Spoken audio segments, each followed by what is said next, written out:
Je vais quand même prendre le temps. Alors j'ai compris que c'est pas l'argent qui compte ce soir, c'est le temps. Hein. Mais je vais prendre le temps de vous présenter l'Agence de l'eau quand même en 2 mots pour vous rappeler que c'est un établissement public qui dépend du ministère de l'Environnement. Que ces agences de l'eau, en fait, elles sont 6 en France. Elles ont été créées en 1964 et c'est un processus de décentralisation qui a été mis en place avec cette première loi sur l'eau. Les agences de l'eau, on va les définir avec 2 paramètres importants. D'abord un paramètre territorial. Elles vont avoir le rôle de gérer l'eau sur un bassin versant. Et en fait, c'est bien la société civile de l'eau de ce bassin versant qui va être mobilisée au sein d'un comité de bassin dans lequel on va retrouver les élus locaux, les services de l'État, la société civile, les usagers de l'eau, les associations, tout simplement, ces administrateurs.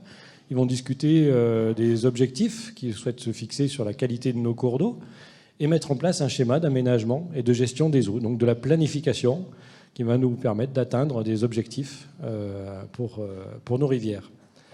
Au sein de ce comité de bassin, on va traiter les conflits d'usage de l'eau notamment, et c'est un des sujets importants de nos actions sur l'eau. L'agence de bassin, c'est aussi les finances, et donc on y arrive petit à petit, Marie, je vous rassure.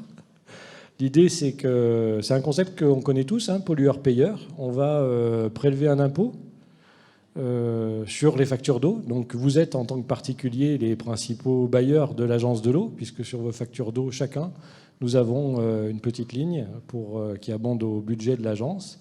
Et l'agence va utiliser cet argent pour financer les collectivités territoriales de son bassin, qui vont construire des stations d'épuration, qui vont améliorer la qualité des rivières, qui vont renaturer ces cours d'eau. Le principe qu'il faut retenir en dehors du pollueur-payeur, c'est que l'eau paye l'eau. En fait, l'eau de l'agence sert à financer les actions pour l'eau, et c'est extrêmement important. Donc l'agence, on la connaît comme un organisme public qui finance les collectivités territoriales, et en 2005, une loi arrive, la loi Oudin, la loi Oudin-Santini, et cette loi Oudin, elle va permettre aux collectivités locales d'aller chercher 1% de leur budget eau-assainissement pour soutenir des programmes eau-assainissement dans des pays du Sud. Et cette loi, elle va prévoir les agences de l'eau dans son mécanisme. C'est-à-dire qu'aujourd'hui, une collectivité territoriale qui décide de mobiliser 1% de son budget eau-assainissement au service d'un programme d'accès à l'eau dans un pays du Sud, elle peut solliciter l'agence de l'eau dont elle dépend pour bénéficier d'une subvention qui va avoir un effet levier sur sa décision d'aide, puisque lorsque le président de l'intercommunalité va décider 1 euro au bénéfice d'un territoire au sud, avec l'aide de l'agence, ce sont 5 euros qui vont arriver.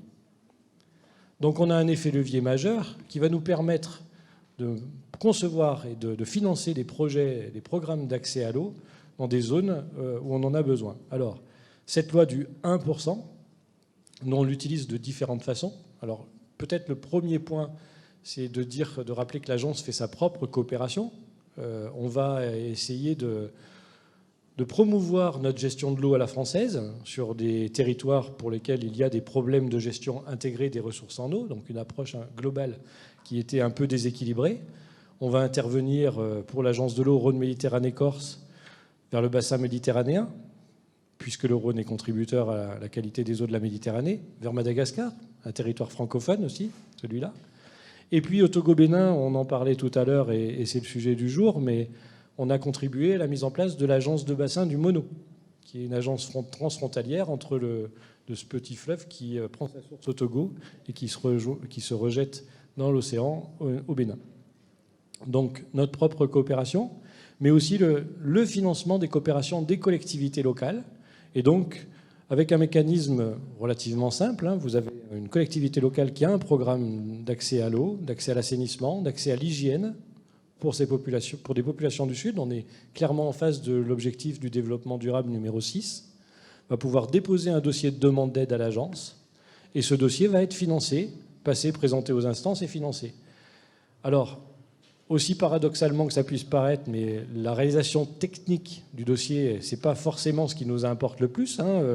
la construction de latrines, la réalisation de mini-réseaux de distribution d'eau potable, c'est des choses qui sont extrêmement importantes.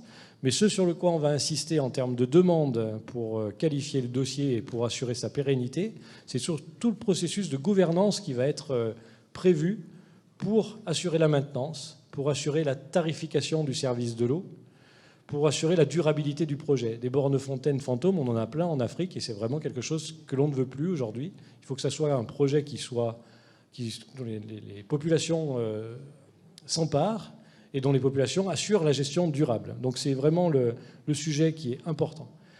Chaque année, à l'Agence de l'eau Rhône-Méditerranée Corse, on finance une cinquantaine de dossiers. On a un budget qui est de l'ordre de 4 à 5 millions d'euros. Donc on a largement la capacité d'accueillir les demandes qui proviennent des collectivités territoriales du bassin. Pour conclure, ce que je voulais vous dire et pourquoi on parle de cet enjeu autour des collectivités locales, en fait, peut-être que le projet de coopération qu'une collectivité locale va monter, c'est un projet de territoire. C'est un projet de territoire au sud, mais c'est aussi un projet de territoire au nord, sur son propre territoire communal.